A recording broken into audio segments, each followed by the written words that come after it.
Time is now 5:53 on this Tuesday morning, and here's what you need to know before you go. Superior Police are assisting with an investigation after an alleged hazing incident connected to the Superior High School boys lacrosse team.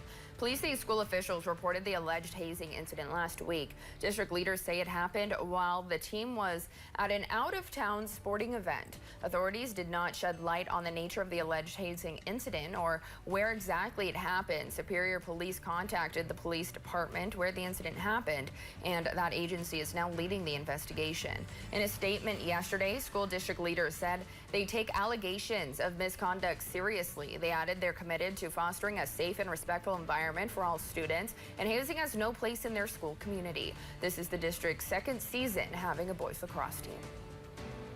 A Texas man has been arrested in Chisholm in connection with an ongoing investigation into child exploitation.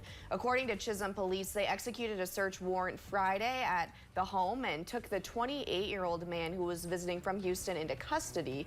Authorities were following a cyber tip, and in collaboration with state and federal investigators, they quickly determined the source, leading them to the Chisholm home. The at-risk child was safely protected. The case remains under investigation.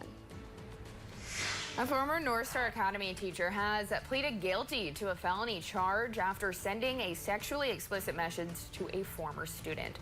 33-year-old Scott Johannick of Duluth was charged with one count of engaging in electronic communication relating or describing sexual conduct with a child. Back in 2024, he was accused of sending a sexually explicit message to a 15-year-old student on Snapchat.